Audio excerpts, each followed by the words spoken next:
ഇതോടെ ഡബ്സിയും ബ്ലഡും പ്രേക്ഷകരുടെ പരമാവധി ഹേറ്റ് ഏറ്റുവാങ്ങി.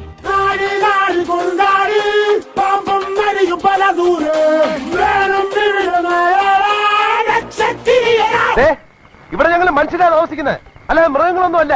ബ്ലഡ് വീഴ്ത്തിക്കൊണ്ട് ഒരു സിംഗിൾ പുറത്തു വന്നു. അതിനുശേഷം വമ്പൻ വിവാദമായിരുന്നു. അലറി വിളിക്കുന്ന ശബ്ദമെന്നും ഓട്ടോ ട്യൂണിൽ മാത്രമേ പാടാൻ അറിയൂ എന്നുമുള്ള കമന്റുകൾ വന്നു.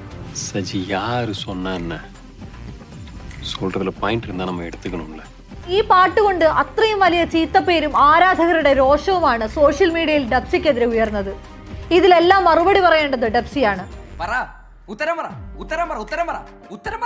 ഡബ്സിയാണ്. മാർക്കോ എന്ന് പറഞ്ഞൊരു സിനിമനെ ചൊല്ലി കുറച്ചധികം പ്രശ്നങ്ങൾ വടങ്ങനെ നടന്ന് എയറിലുണ്ട്. ഇന്നലെ ഉച്ച കഴിഞ്ഞൊന്നും നിക്കാൻ പറ്റണ അവസ്ഥയിലല്ലായിരുന്നു, നിലം തൊട്ടില്ല.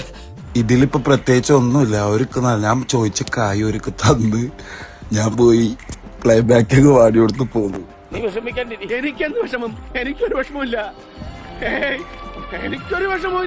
അതിനുശേഷം അത് റിമൂവ് ചെയ്യേ, അത് വെക്ക്, അതിലൊന്നും യാതൊരുവിധ കുഴപ്പമില്ല. അതുകൊണ്ട് അവരോട് നമുക്ക് യാതൊരു വിരോധവും ഇല്ല.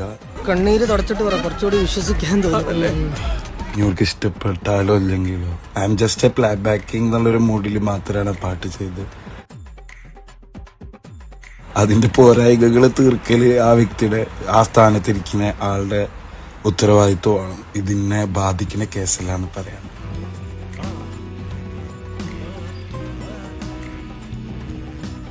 ഒരു വ്യക്തികളോട് പോയിട്ട് പോലും ഒരു കൊളാബറേഷൻ ചോദിക്കേണ്ട ഒരു അവസ്ഥ ആസ് എൻ ആർട്ടിസ്റ്റ് എനിക്ക് വന്നിട്ടില്ല. And I'm very grateful.